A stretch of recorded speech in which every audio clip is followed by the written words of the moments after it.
तो दोस्तों आज हम पढ़ने वाले हैं विज्ञान। आज हम शुरू करेंगे विज्ञान।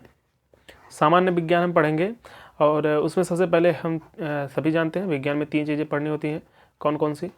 फिजिक्स यानी कि भौतिक विज्ञान, केमिस्ट्री यानी कि रसायन विज्ञान और बायोलॉजी यानी कि जीव विज्ञान। तो सबसे पहले हम भौतिक विज्ञान शुरू करेंगे और सारी बेसिक चीज़ें देखेंगे, समझेंगे और सवाल भी करेंगे उससे रिलेटेड।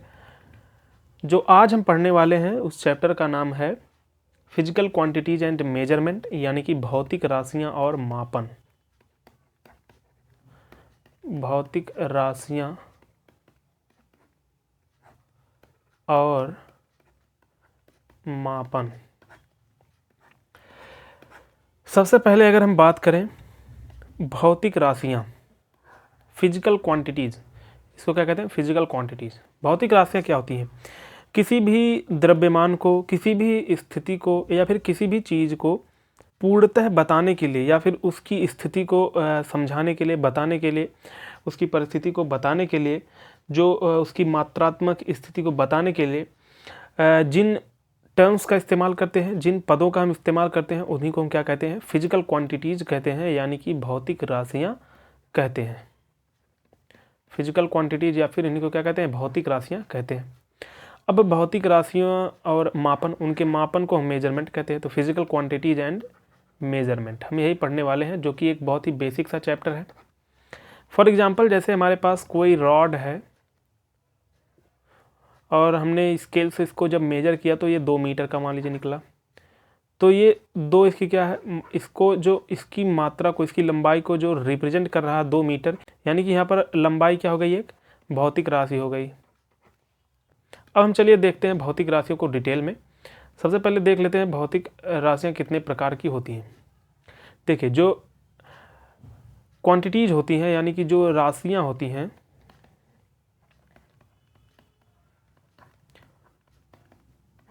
वो होती हैं 2 प्रकार की।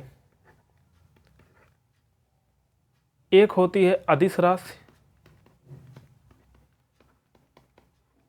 और दूसरी होती है सदिश राशि।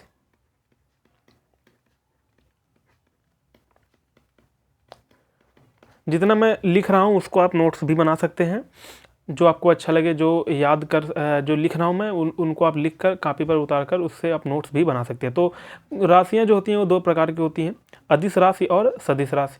अब यहाँ पर नाम से पता चल रहा है अदिश, मतलब कि यहाँ पर क्या होगा? इन राशियों को या फिर इन वैल्यूज़ को बताने के लिए हमें दिशा की ज़रूरत नहीं होती है। जैसे मान लीजिए हमने यहाँ पर क्या होता है? दिशा की आवश्यकता नहीं होती है, दिशा की आवश्यकता नहीं होती है। साथ ही साथ अदिश राशियाँ जो होती हैं वो ट्रायंगल ऑफ वेक्टर एडिशन, जिसको हम क्या कहते हैं? जोड़ के त्रिभुज नियम को फॉलो नहीं करती हैं। जोड़ के त्रिभुज नियम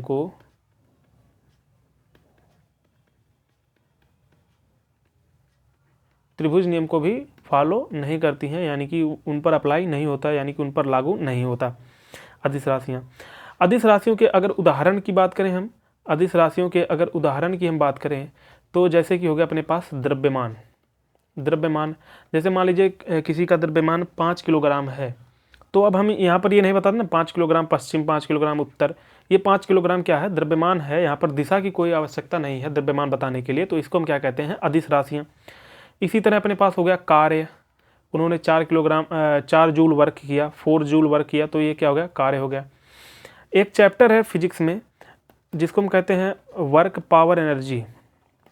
वर्क पावर एनर्जी, वर्क कार्य, ऊर्जा और शक्ति। ये तीनों जो होती हैं, ये तीनों क्वांटिटीज कैसी हैं? ये तीनों ही अदिश राशि हैं, यानी कि स्केलर क्वांटिटी हैं। अदिश राशि हैं। अदिश को ही क्या कहते हैं? स्केलर कहते हैं, ठीक। और सदिश को क्या कहते हैं? सदिश को कहते हैं वेक्टर। तो क्वांटिटीज में हमने क्या देखा? अदिश राशि वो राशियाँ होती हैं, अदिश राशियाँ वो राशियाँ होती हैं जिनको हम बताने के लिए हमें दिशा की कोई ज़रूरत नहीं होती, जोड़ के त्रिभुज नियम को फॉलो नहीं करती हैं। उदाहरण स्वरूप अपने पास हो गया द्रव्यमान, जैसे हो गया कार्य, जैसे हो गया शक्ति, जैसे हो गया ऊर्जा, ठीक। तो इन सबको बताने के लिए हमको क्या जरूरत नहीं पड़ती, दिशा की जरूरत नहीं पड़ती, इसलिए इनको हम क्या कहते हैं, अदिश राशियां कहते हैं। चलिए अब देख लेते हैं सदिश राशियां कौन सी होती हैं।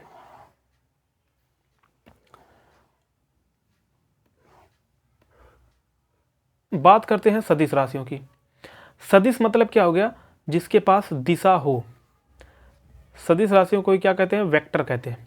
सदिश राशियां इनको बताने के लिए हमें दिशा की जरूरत पड़ती है, दिशा की जरूरत पड़ती है, और साथ ही साथ ये जोड़ के त्रिभुज नियम को फॉलो करती हैं। इन पर जोड़ के त्रिभुज नियम,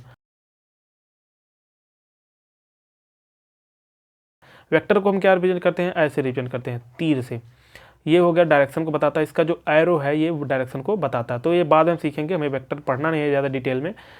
तो जो ये सिंपल हमको याद क्या रखना है कि सदिश राशियाँ यानी वेक्टर क्वांटिटीज क्या होती हैं, इनको बताने के लिए हमें दिशा की जरूरत पड़ती है, और जोड़ के त्रिभुज नियम को ये फॉलो करती है। जोड़ के त्रिभुज नियम को फॉलो करती हैं, या इन पर अप्लाई होते हैं। तो जोड़ के त्रिभुज नियम और दिशा, इन दोनों की जरूरत होती है सदिश राशियों को बताने के लिए। अब सदिश राशियों के अगर हम उदाहरण की बात करें तो जैसे अपने पास हो गया वेग, जिसको हम क्या कहते हैं, वेलोसिटी। आगे हम समझेंगे वेग और चाल में अंतर होता, ठीक है। वेग में क्या होता है, इसमें डायरेक्शन की जरूरत होती है, जैसे 2 मीटर पर सेकंड पश्चिम की तरफ, ठीक। तो ये वेग हो गया। और अगर हमने सिर्फ लिखा 2 मीटर पर सेकंड तो ये क्या होता है, चाल हो जाता है। चाल क्या है, एक अदिश राशि है, जबकि वेग क्या है, वेलोसिटी क्या है, एक सदिश राशि है, ठीक। तो ये दोनों में अंतर है। ये हम आगे पढ़ेंगे जब हम देखेंगे क्या, जब हम काइनेमेटिक्स पढ़ेंगे, यानी कि जब हम तो वहाँ पर हम समझेंगे कि वेग और चाल। तो चाल में क्या होता है, देखिए चाल में क्या हो गया कि ये 2 मीटर पर सेकंड ही लिख दिया, वो चाल हो गई, यानी कि वो क्या हो गई, अदिश राशि हो गई। और इसी 2 मीटर पर सेकंड में अगर हमने ऐड कर दिया पश्चिम की तरफ, 2 मीटर पर सेकंड पश्चिम की तरफ जा रहा है, तो उसको हम क्या कहते हैं, वेग कह देते हैं। इसी तरह अपने पास यहाँ पर सदिश राशियों में एक आता है त्वरण। त्वरण जिसको हम इंग्लिश में कहते हैं एक्सीलरेशन। एक्सीलरेशन में भी हमको क्या जरूरत पड़ती है, एक्सीलरेशन में भी हमको डायरेक्शन की जरूरत पड़ती है, दिशा की जरूरत पड़ती है, इसलिए इसको भी हम क्या कहते हैं, वेक्टर क्वांटिटी कहते हैं। अब देखिए क्या होता है कि वेग वेग वेग बटे समय को क्या कहते हैं, वेग बटे समय को हम क्या कहते हैं, त्वरण कहते हैं। ये हम आगे पढ़ेंगे, फार्मूला पढ़ेंगे, जब हम विमाएँ पढ़ेंगे, जिसको हम डायमेंशन कहते हैं, जब उसको पढ़ेंगे तो वहाँ पर पढ़ेंगे। तो अभी के लिए क्या है, क्वांटिटीज यानी कि राशियाँ पढ़ रहे थे। राशियों में हमने 2 वर्गीकरण देखा, एक तो अदिश राशियाँ जिनको बताने के लिए हमें दिशा की जरूरत नहीं पड़ती है, और ये ऐसी राशियाँ होती हैं जो जोड़ के त्रिभुज नियम का पालन नहीं करती हैं। दूसरा अपने पास आया सदिश राशियाँ। सदिश राशियाँ जिनको वेक्टर क्वांटिटी कहते हैं, ये इनको बताने के लिए हमें दिशा की जरूरत पड़ती है, साथ ही साथ जोड़ के त्रिभुज नियम को भी ये फॉलो करती हैं, या फिर जोड़ के त्रिभुज नियम यहाँ पर अप्लाई होते हैं। अदिश राशियों के एग्जाम्पल हमने देख लिए, कौन कौन से हो गए। याद करने के लिए वर्क पावर एनर्जी जो चैप्टर है, तो वर्क पावर एनर्जी यानी कि कार्य, शक्ति और ऊर्जा, ये तीनों क्या हैं, अदिश राशियाँ हैं। साथ ही साथ अपने पास हो गया चाल हो गया, ठीक है। आगे हम दूरी हो गई, और वेग हो गया, और यहाँ पर त्वरण हो गया, और विस्थापन जिसको हम कहते हैं डिस्प्लेसमेंट। ये तीनों चीज़ें क्या हैं, अंतर है। तो ये हो गया अपने पास अदिश, ये हो गया सदिश राशियाँ। एक बार मैं एग्जाम्पल लिख देता हूँ सबके। तो देखिए अदिश, और इधर लिख देते हैं सदिश राशियाँ। तो जैसे अदिश राशियाँ, और ये हो गया अपने पास सदिश राशियाँ। तो जैसे अपने पास हो गया चाल।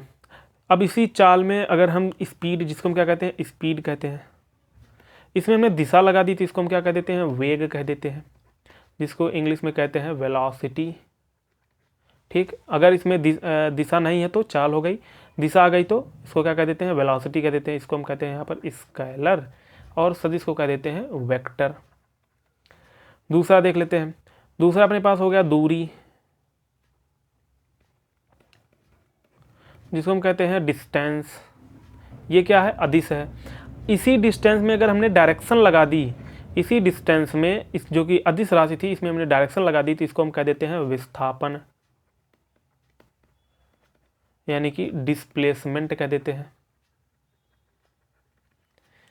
तीसरा अपने पास हो गया, ये तो हो गया अपने पास चाल हो गई, दूरी हो गया, तीसरा अपने पास मान लीजिए जैसे हो गया यहाँ पर द्रव्यमान हो गया।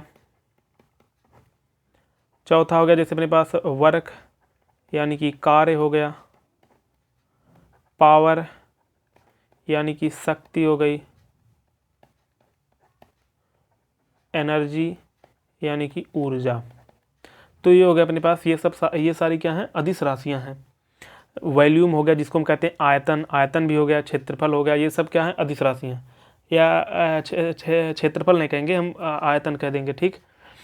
यहाँ की अगर हम बात करें सदिश राशियों की अगर हम बात करें तो वेग हो गया, विस्थापन हो गया, त्वरण हो गया, ये सारी क्या हैं, सदिश राशियाँ हैं। अब आगे हम पढ़ते हैं, जब हम एक एक करके सारे जब हम देखेंगे सारी जो क्वांटिटीज़ देखेंगे तो हम वहाँ पर डिफाइन करते जाएंगे कि कौन सी अदिश राशियाँ और कौन सी सदिश राशियाँ। अभी के लिए इतना याद कर लीजिए। अभी एक तरह का और जो है क्लासिफिकेशन है, एक तरह का और वर्गीकरण है फिजिकल क्वांटिटीज़ का, यानी कि जिनको हम क्या कहते हैं, जिनको कहते हैं भौतिक राशियों का। फिजिकल क्वांटिटीज़ या भौतिक राशियों का एक और वर्गीकरण है,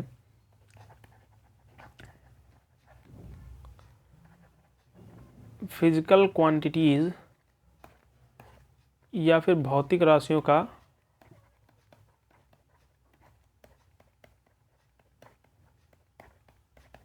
एक और वर्गीकरण है, जिनको हम क्या कहते हैं, जिनको हम कहते हैं डिराइव्ड और फंडामेंटल। यानी कि मूल राशियां कौन सी हैं और कौन सी हैं व्युत्पन्न राशियां। मूल राशियां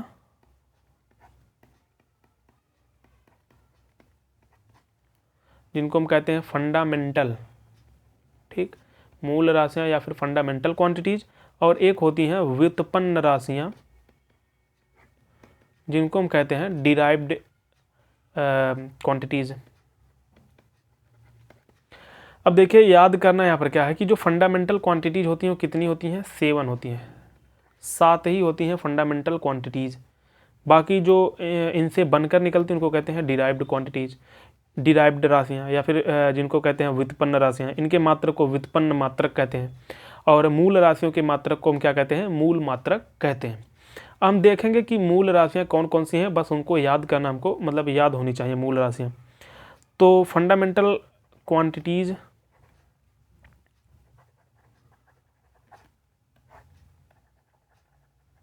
की बात करें अगर, जिनको हम कहते हैं मूल राशियाँ, मूल राशियों की अगर हम बात करें तो ये हमारे पास 7 होती हैं। सबसे पहला जैसे अपने पास हो गया लंबाई, जिसको हम क्या कहते हैं, लेंथ कहते हैं, लंबाई। अब हमारे पास एक तरह का, अब यहीं पर थोड़ा सा समझ लेते हैं विमाएँ क्या होती हैं। विमाएँ जिसको हम क्या कहते हैं, डायमेंशंस, जिसको हम क्या कहते हैं इंग्लिश में हम कहते हैं डायमेंशन, ठीक।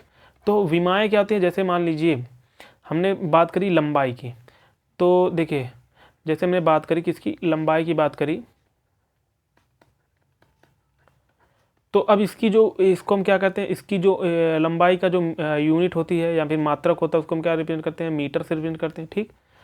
अब इसी मीटर को जब हम डायमेंशन फार्मूला में लिखेंगे तो उसको हम क्या लिखते हैं, एल लिखते हैं। एल कहाँ से लिया गया है, डायमेंशनल, इसी को हम कहते हैं विमा सूत्र, या फिर इसी को हम क्या कहते हैं, विमीय सूत्र कहते हैं। इसको हम क्या कहते हैं, विमीय सूत्र कहते हैं। ये होता है अपने पास विमीय सूत्र, डायमेंशनल फार्मूला, जिसको हम कहते हैं डायमेंशनल फार्मूला। अब ये लंबाई जिसको इंग्लिश में कहते हैं लेंथ, तो ये लेंथ से यल लिया गया, ठीक है, लेंथ से यल लिया गया है, तो ये होता है अपने पास इसका डायमेंशनल फार्मूला। जैसे मान लीजिए द्रव्यमान, दूसरा अपने पास क्या था, तो मैं यहाँ पर डायमेंशनल फार्मूला भी दोनों का लिखूंगा, जिससे हम एल हो गया। दूसरा अपने पास आता है द्रव्यमान। द्रव्यमान भी क्या है, एक मूल राशि है, ये दूसरों के कॉम्बिनेशन से नहीं बनता, ये मूल राशि है, मतलब कि फंडामेंटल है, जिसको रिप्रेजेंट किया जाता है यम से, ठीक। मास, द्रव्यमान को इंग्लिश में क्या कहते हैं, इसको कहते हैं जैसे लेंथ, तो यल ले लिया, इसको कहते हैं मास, तो यम ले लिया। इसी तरह से लिया गया, कुछ का मैच नहीं करेगा लेकिन अक्सर यहीं से लिया गया ये, तो ये हो गया अपने पास, ठीक। तीसरा अपने पास कौन सा है, लंबाई हो गई, द्रव्यमान हो गया।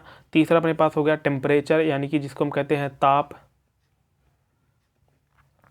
ताप के लिए क्या यूज करते हैं, ताप का जो विमीय सूत्र है वो है के, ये विमीय सूत्र हमको याद होने चाहिए और फंडामेंटल क्वांटिटीज भी हमको याद होनी चाहिए, क्योंकि जब बाद में हम व्युत्पन्न राशियों का विमीय सूत्र लिखेंगे तो हमको इनकी ज़रूरत पड़ने वाली है।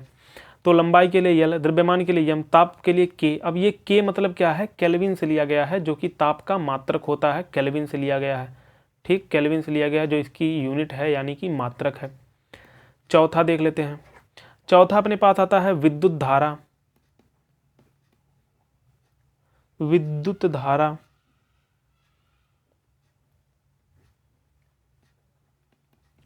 विद्युत धारा जिसको हम कहते हैं करंट, इंग्लिश में क्या कहते हैं, करंट। अब विद्युत धारा को मेजर किस में किया जाता है, एम्पीयर में मेजर किया जाता है। तो ये क्या हो गए, एम्पीयर से लिया गया है, जो कि इसकी क्या है, यूनिट है। पांचवा अपने पास आता है क्या, पांचवा अपने पास आता है पदार्थ की मात्रा, अमाउंट ऑफ सब्सटेंस जिसको हम कहते हैं, पदार्थ की मात्रा। और इसको मेजर करने के लिए हम क्या यूज करते हैं, इसको मेजर करते हैं हम मोल में। मोल इसका एक क्या है, मात्रक है। इसको मोल में मेजर करते हैं और मोल ही लिख देते हैं। तो क्या था, पदार्थ की मात्रा, पदार्थ की मात्रा किस में मेजर करी जाती है, ये मेजर की जाती है मोल में। यूनिट होता है एक्चुअली में, ये होता है MOLE, लेकिन हम लास्ट में क्या देते हैं, 1 mole is equal to 6.022 × 10⁻23 particles होते हैं। तो ये बाद में पढ़ेंगे जब हम अमाउंट वहाँ पर पढ़ेंगे, वहाँ पर। ठीक, जब हम पढ़ेंगे केमिस्ट्री, रसायन विज्ञान में ये मोल का इस्तेमाल ज़्यादा होता है। छठवां अपने पास आता है समय। समय भी एक फंडामेंटल क्वांटिटी है। समय, टाइम, टी से रिप्रेजेंट किया जाता है, ये याद रखना है। ठीक है, टी से रिप्रेजेंट किया जाता है। और सातवां अपने पास जो आता है सबसे लास्ट में है, वो है ज्योति तीव्रता यानी कि इंटेंसिटी जिसको कहते हैं, ज्योति तीव्रता। और इसको कहा जाता है कैंडेला। ठीक, C और D ये हमको याद होने चाहिए। क्या, ये जो विमीय सूत्र हैं, यल से रिप्रेजेंट कर दिया, ठीक है, यम से रिप्रेजेंट कर दिया, के से रिप्रेजेंट कर दिया, ताप के लिए, विद्युत धारा के लिए एम्पीयर यानी कि A, पदार्थ की मात्रा मोल से यानी कि MOL, समय के लिए टाइम यानी कि T, ज्योति तीव्रता के लिए हो गए कैंडेला। देखिए सबसे कम इस्तेमाल किसका होता है, सबसे कम इस्तेमाल होता है, देखिए सबसे ज़्यादा इस्तेमाल यल, यम, के और टी, इनका सबसे ज़्यादा इस्तेमाल होता है। देखिए यल से हो गया लंबाई, यम से हो गया द्रव्यमान यानी कि मास, केल्विन यानी कि टेम्परेचर, टेम्परेचर यानी कि ताप, ताप टी से ना याद करिएगा, टी से आपको याद क्या करना है, टाइम। तो इनका इस्तेमाल सबसे ज़्यादा होता है। तो ये LM KT हमको याद होने चाहिए। बाकी एम्पीयर, मोल और कैंडेला ये हमको ज़्यादा पूछे नहीं जाते। तो एक बार फिर से देख लेते। देखिए मूल फंडामेंटल क्वांटिटीज कौन कौन सी हैं, फंडामेंटल क्वांटिटीज LM KT हो गया, ये 4 सबसे इंपॉर्टेंट हैं।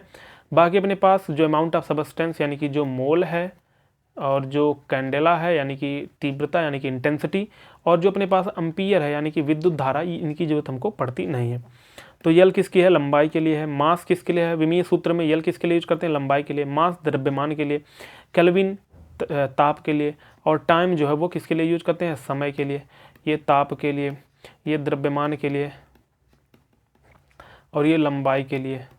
तो अगर आप इस तरह से लिख सकते हैं, ये हो गया तुम्हारे पास अमाउंट ऑफ सबस्टेंस यानी कि पदार्थ की मात्रा के लिए, ये तुम्हारे पास हो गया विद्युत धारा के लिए, और ये हो गया तुम्हारे पास ज्योति तीव्रता के लिए। तो अपने पास ये इतने होते हैं फंडामेंटल क्वांटिटीज। अब आगे बढ़ते हैं व्युत्पन्न राशियों की तरफ। किसकी तरफ, व्युत्पन्न राशियां कौन कौन सी हैं, जिनको हम कहते हैं डिराइव्ड क्वांटिटीज।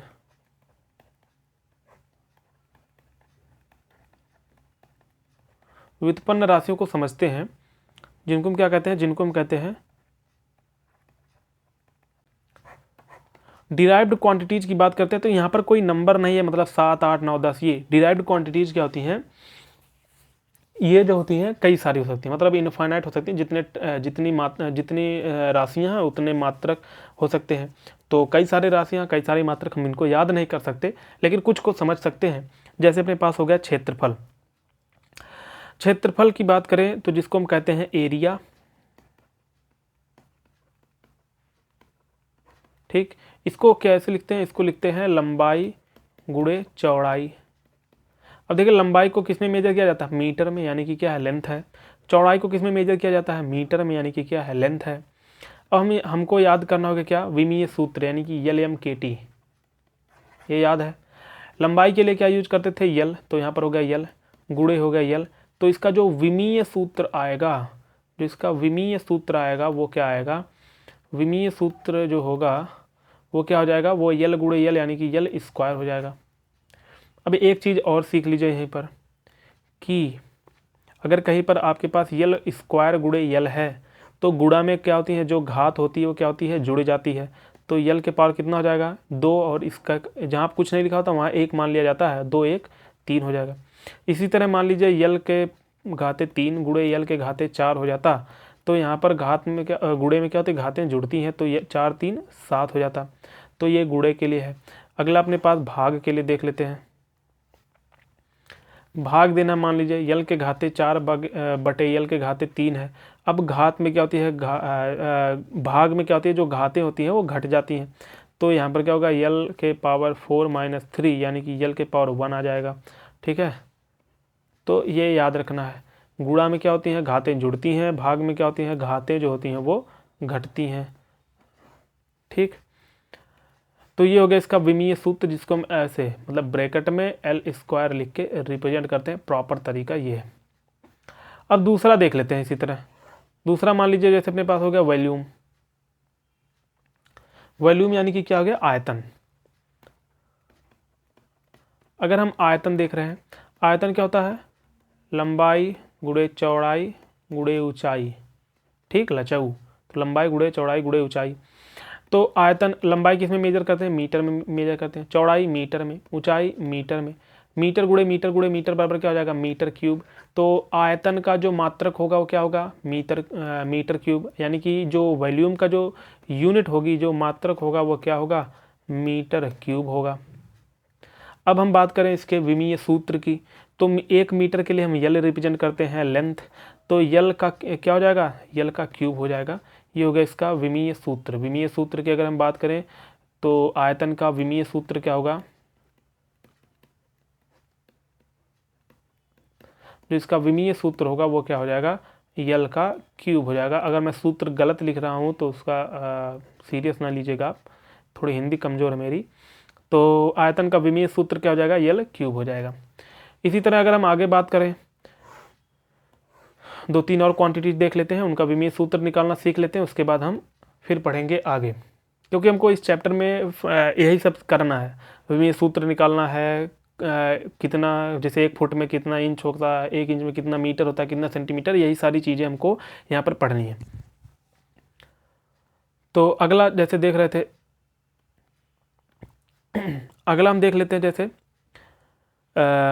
वर्क देख लेते हैं, जिसको हम क्या कहते हैं, कार्य। वर्क बराबर क्या होता है, फोर्स इनटू डिस्प्लेसमेंट।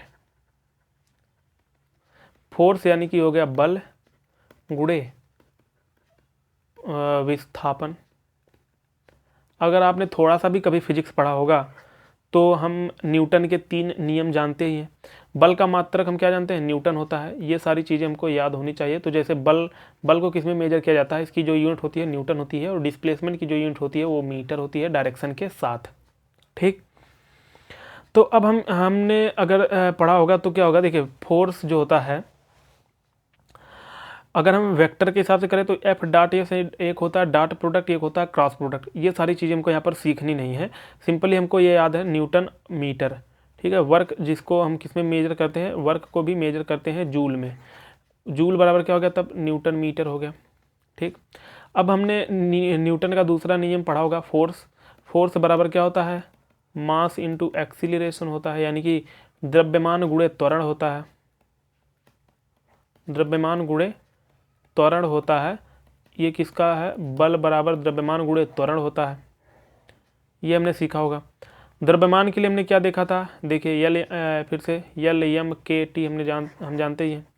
तो द्रव्यमान के लिए क्या था, यम था। त्वरण के लिए, त्वरण क्या होता है, त्वरण होता है वेग बटे समय। और वेग क्या होता है, वेग होता है विस्थापन बटे समय।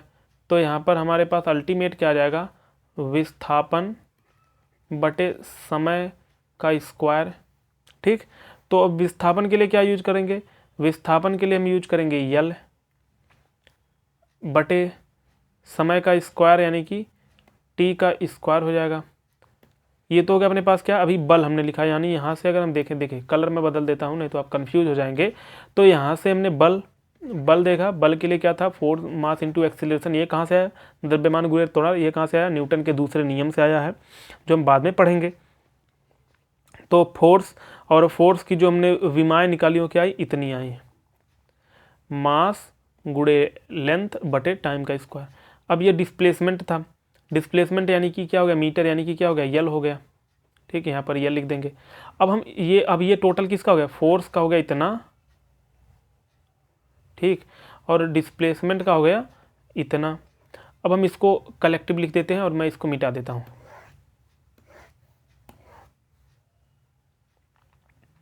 अब हम जब इसको आगे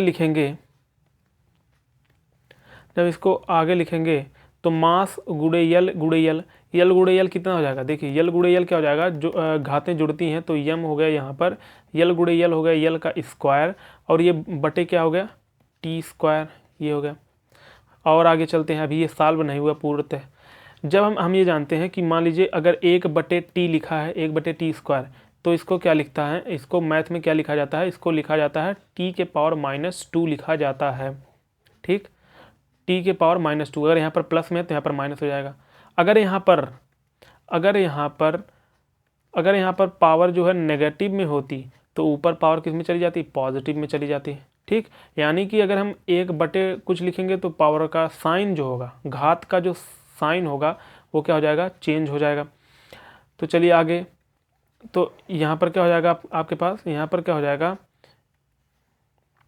यम यल का स्क्वायर और टी के पावर 2 था, पॉजिटिव था, जब ये ऊपर जाएगा तो क्या हो जाएगा, नेगेटिव हो जाएगा और टी के पावर -2 हो जाएगा। ये हो जाएगा अपने पास कार्य का क्या हो जाएगा, विमीय सूत्र, यानी कि जूल का विमीय सूत्र। अब जूल एक का और मात्रक है, किसका मात्रक है, एनर्जी यानी ऊर्जा का। ठीक, तो यहाँ पर ऊर्जा का भी यही होगा, यानी जूल जिसकी यूनिट है वो ml² टी के पावर -2 ही होगा, ml² टी के पावर -2 ही उसका होगा। तो हमको ये याद कर लेना है कि वर्क हो गया, इसका मात्रक क्या है, जूल। ठीक, और जूल के लिए हम क्या यूज करते हैं, वर्क हो गया, एनर्जी हो गई, इन दोनों का ही मात्रक क्या है, जूल है, और जूल के लिए क्या होता है, विमीय सूत्र ml² टी के पावर -2, ml² टी के पावर -2, ml² टी के पावर -2, ml² टी के पावर -2 या ml² टी के घाते -2। ये हो जाएगा अपने पास व्युत्पन्न राशियाँ और उनके विमीय सूत्र हो गए। अब आज इतना ही रहने देते हैं, कल हम पढ़ेंगे कि क्वांटिटीज़ के बारे में, थोड़ी और क्वांटिटीज़ के बारे में देखेंगे, 1 फुट में कितना इंच होता है, ये सारी चीज़ें, ये सारी बेसिक चीज़ें करेंगे और कुछ क्वेश्चन करेंगे। तो आज के लिए बस इतना ही, देखते रहिए स्टडी पॉइंट। धन्यवाद।